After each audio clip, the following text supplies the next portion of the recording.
You are watching Public Access Channel 17. As required by the City of New York, all programs on this channel are produced entirely by individual producers, whose programming is exhibited on a first-come, first-served, non-discriminatory basis. These individual producers are solely responsible for all aspects of their productions, including content and quality.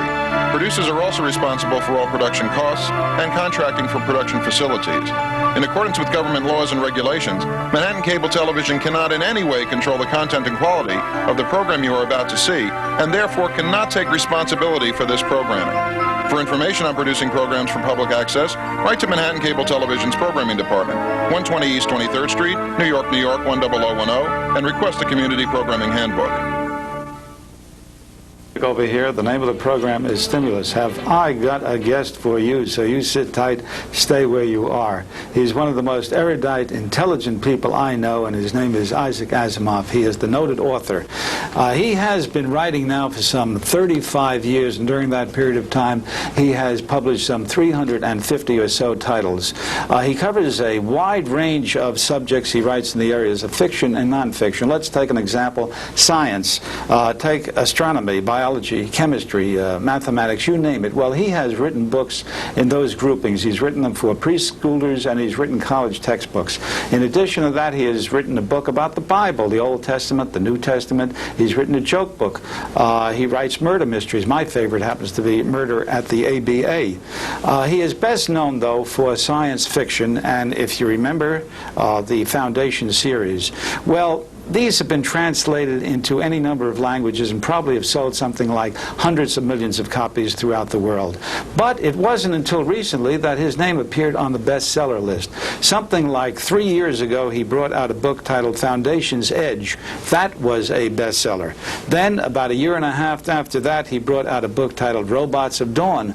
That was a bestseller. And now today we're going to talk about his latest book, which is Robots and Empire, and it will be a bestseller. If I'm any judge of good literature, good readership, good material, things that you want to pick up and just finish the way that I did with 1 or 2 sittings, this is going to be on the bestseller list by the time the next list comes out.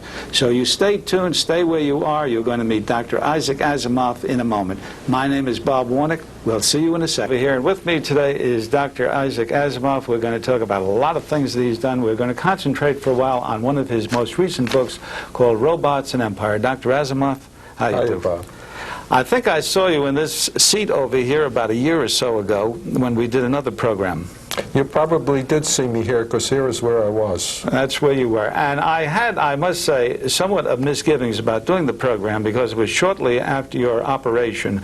And I thought you were a mite peaked at that point. Who, me? Never. Certainly now you look in full vigor, and you look like a man who is 20 years below his age. How do you feel now? Well, if I were 20 years below my age, I'd still be good in middle age. How do you like that? Okay, I feel fine, really. Well, I think that's very nice. And how has the recovery been from your operation? Oh, complete.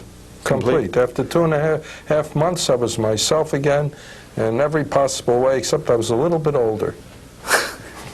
Well, I would imagine so. That's why you had the operation.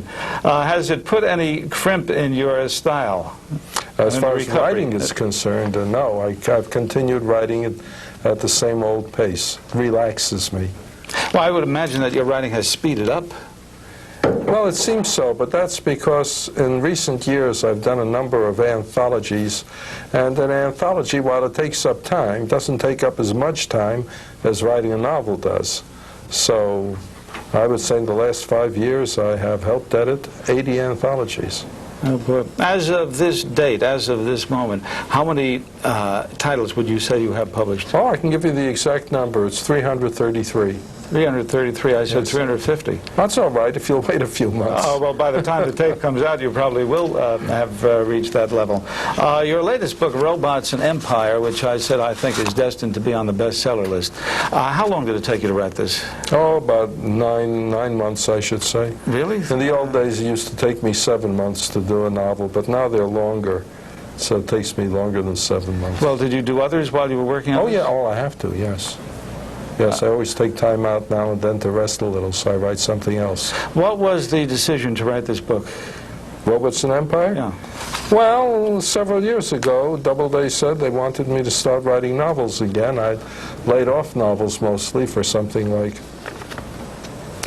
over 20 years. And they said they wanted me to start writing novels again, so I wrote Foundation's Edge.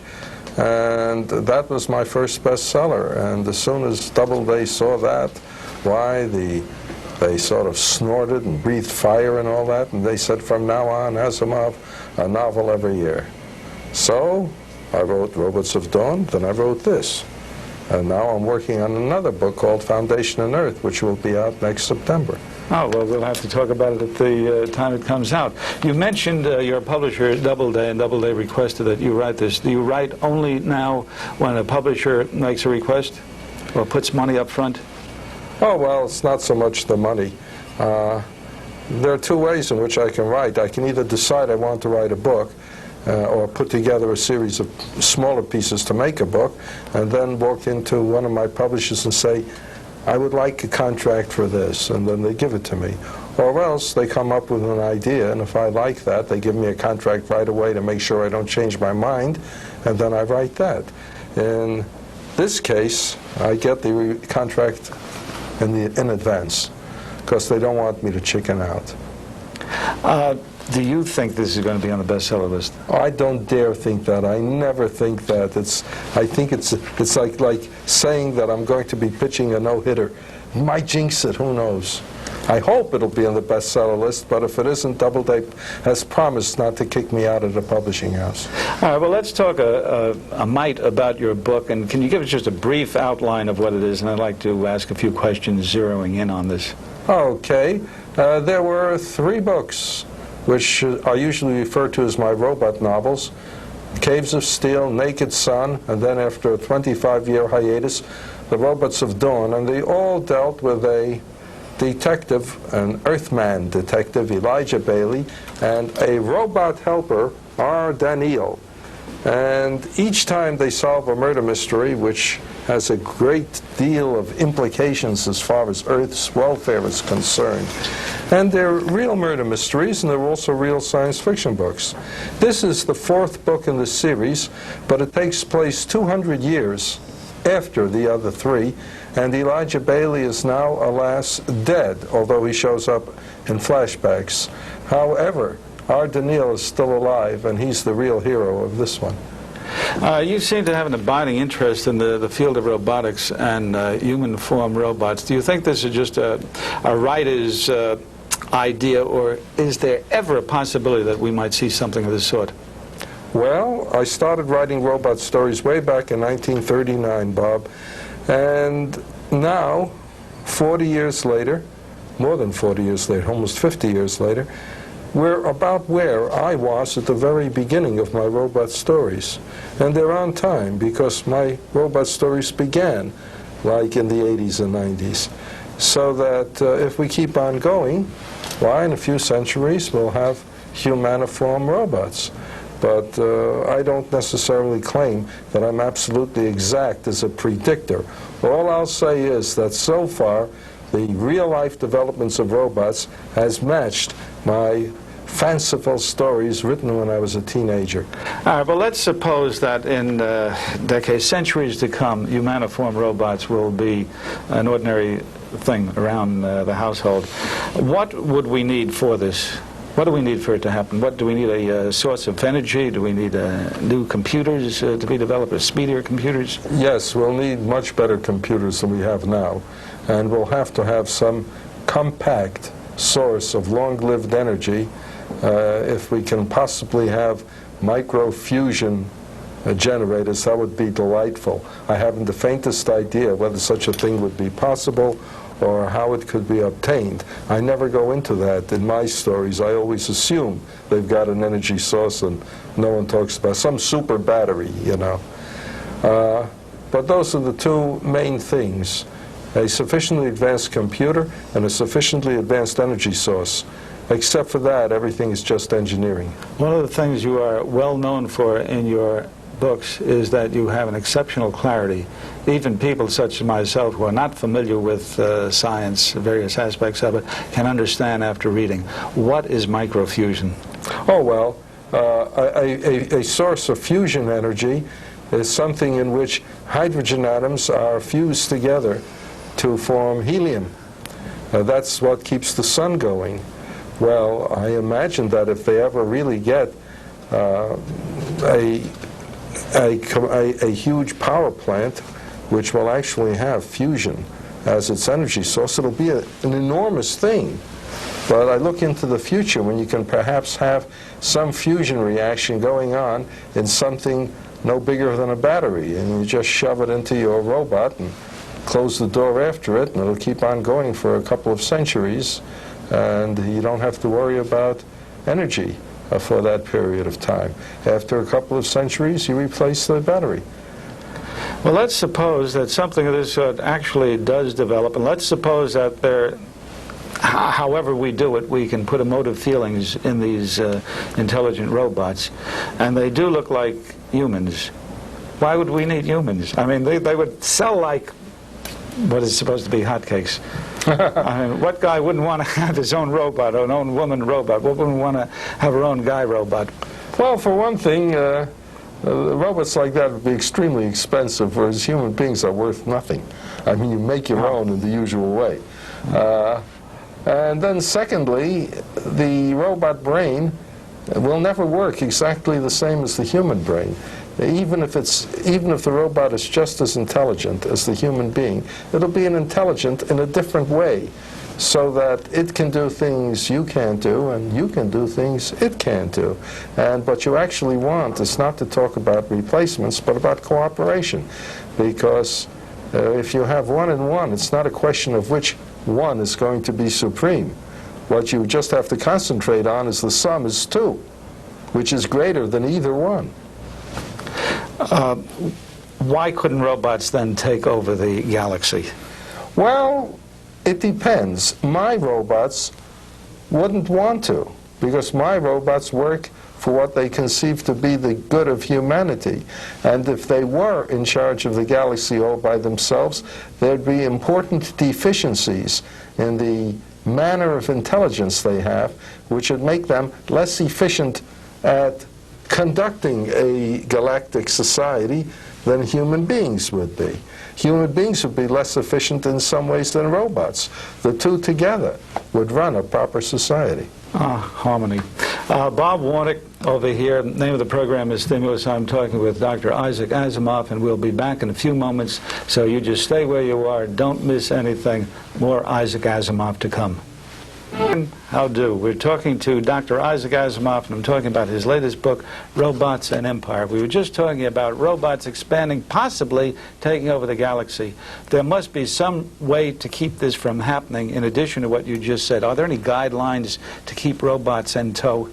Yes, my robots, the ones I've created out of my imagination, have the laws of robotics running them. The first law is that a robot may not harm a human being, or through inaction allow a human being to come to harm. Number 2 is that a robot must obey the orders given it by human beings, except where that would conflict with the first law. And the third law is that a robot must protect its own existence, except where that would conflict with the first and second. And an important part of the plot in Robots and Empire deals with a discussion as to whether these 3 laws are enough, or whether there's another law that's even more important. Which is Zeroth's law? The zeroth law. Zeroth. That comes even before the first. I sort of hate to tell you what it is, because I want everyone out there to buy a copy out of a wild desire to find out. In your book, there's a crisis that develops between the planet Earth and the planet Aurora over the concept of development and expansion throughout the solar system. Now, this seems to be an idea of paramount importance for you, the idea of expand and progress, or stay and decay. Is this a metaphor?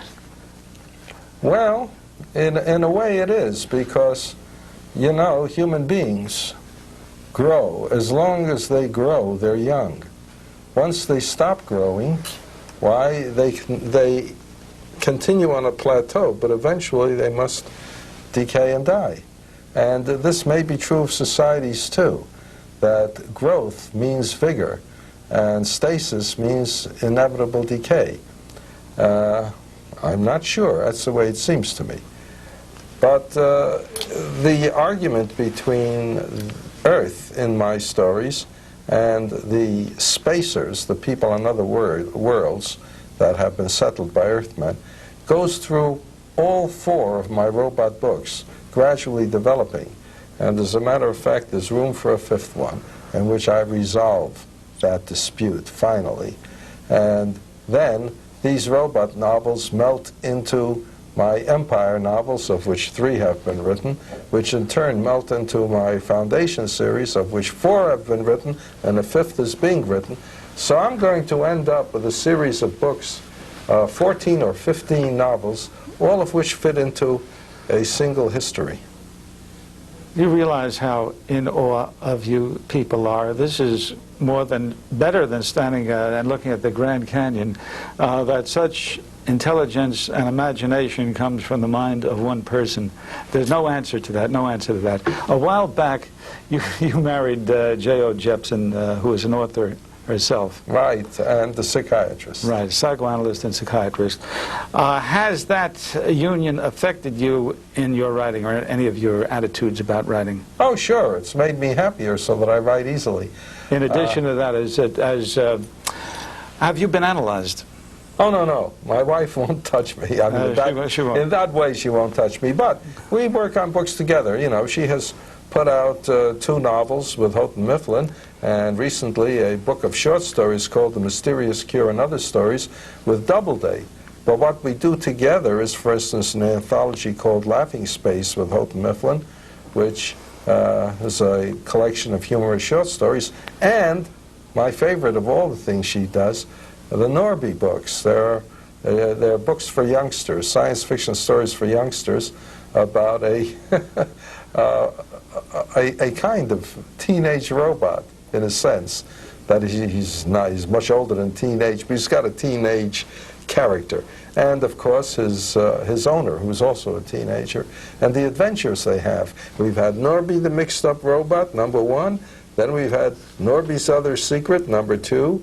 Norby and the Lost Princess, which is #3, and just coming out now is Norby and the Invaders, #4. And they're all written by Janet and Isaac Asimov. That's my wife and myself. And she does about 90% of the work of it. She writes the first draft, makes up the events, the characters, everything, and I just polish it a little at the end. But it's a lot of fun. I love those books. Writing to you, thinking to you, of course, is second nature. No one can say, how does it feel to be Isaac Asimov? But for someone reading your material, can't help but come away with the feeling that a lot of these things are psychologically and psychoanalytically oriented. And you tell me that you haven't been analyzed, and yet you have these insights that add an awful lot to your writings. Very perceptive.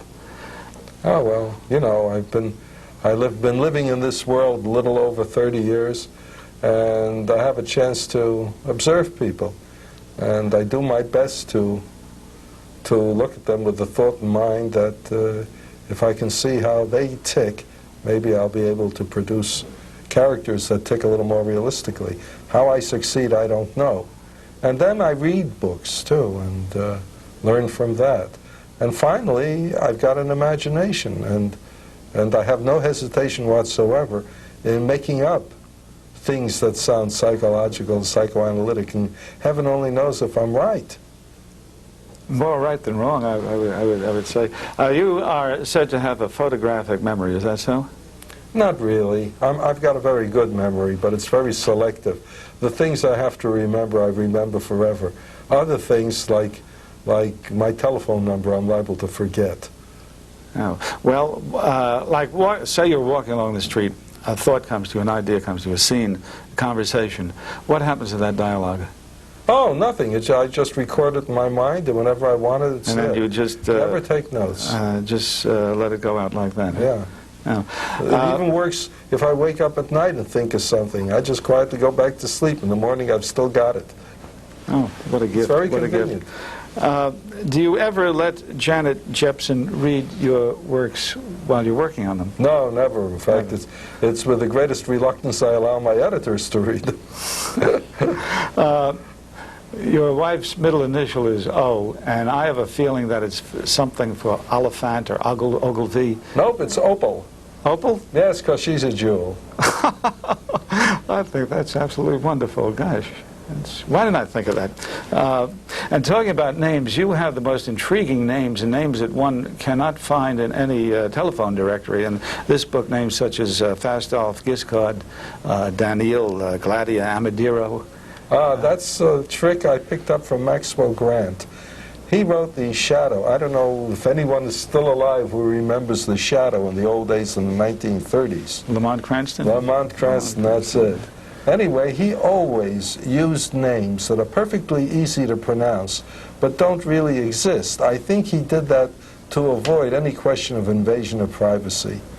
And I thought that's a good idea. Most of my novels are based in the far future on other worlds, and it'd be silly to have names from today, just as it'd be silly to have a name, have someone called John Anderson living in Roman times. Well, it'd be silly to have one living in future times. I don't want queer names, QXZ or something like that.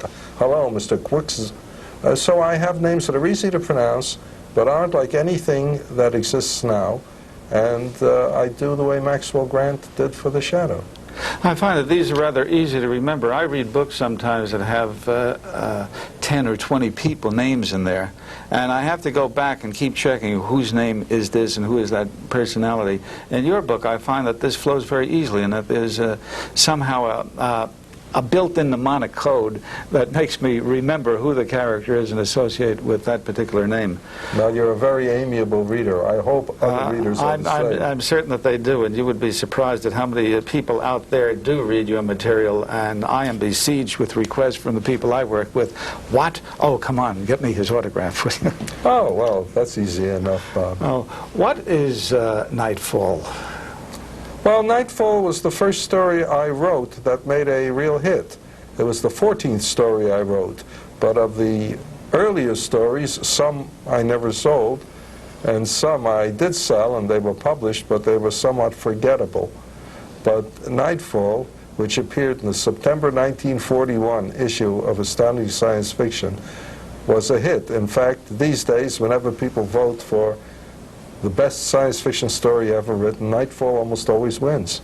In fact, I can't think of a case in which it didn't win, which isn't bad considering I was only 21 when I wrote it.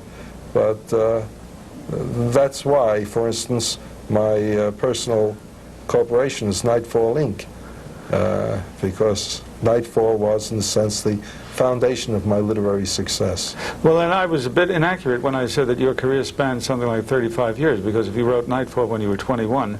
well, it's 35 years since my first book, but before that, there were 11 years in which I only wrote for the magazines. There were no such things as science fiction books in those days. No publisher published science fiction. So that altogether, my professional writing career spans 46 years, going on 47, but only 35 of them have been with books. I want to get back to something that we started to glance on before, which has to do with motivation. I know you enjoy writing. I know your mind is capable of doing so many extraordinary things that it's absolutely unbelievable. And we talked a bit about psychoanalysis. Have you any thoughts, any ideas why you have this great desire to write? Well, I don't. It's not as though there was writing in my family. I mean, my parents weren't writers. My children aren't writers. My siblings aren't writers. I mean, just happened. But I think I started because when I was a kid, we were poor. I don't mean poor. I mean poor. Poor. And we didn't have any books. And I used to go to the library to get books. And they'd run out too quickly. And so I once got the idea that I would copy over a library book and own it. So I got a copybook and began copying, and by the time I'd copied a page and a half, I realized it was thoroughly impractical. I couldn't keep the book long enough to copy it, and it hurt my hands. So I had to think of something else, and then I thought, hey, why don't I write my own book and make it up as I go along, and that way I can quit whenever my hand gets tired, and I don't have to worry about returning anything to the library. So I started doing that, and I wrote 8 chapters of a book before I got tired of it. And then after a while, I tried another one, and so on.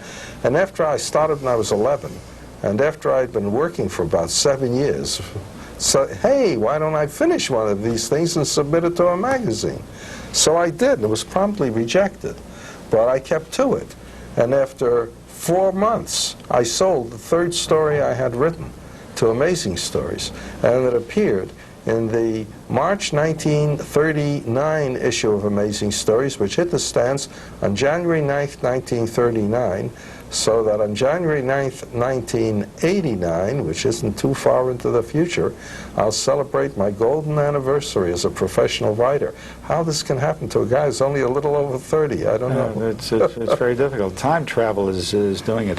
I mentioned, and you mentioned, and your books have mentioned, that up until about 3 years ago, you haven't been on the bestseller list. Never. All right, you've achieved that. What about movies and TV? Well, unfortunately, that's up to the movies and TV people to decide. I can't tell them, do this book of mine. They have to come to me and say, we want to do this book of yours. And they have frequently come to me and said, we're thinking of doing this book of yours. Can we have an option on it for a year? And I do, and sometimes they renew it. Sometimes they renew the option for 12 years, one after the other. But somehow it never gets made. Isaac, the program is just about over, and there is one burning, searing question in my mind, which undoubtedly will be answered in the near term. Where have all those Solarians gone? Ah! My name is Bob Warnick. You've been watching this program, Stimulus. My guest has been Dr. Isaac Asimov. We've been talking about a variety of things, and we've been concentrating on his latest book, Robots and Empire. One of Bob Warnick's recommended reading books, Robots and Empire. Get it. My guest on this program presupposes really a good program, so you stay tuned and don't move away. His name is Ruben Tur Arutunian.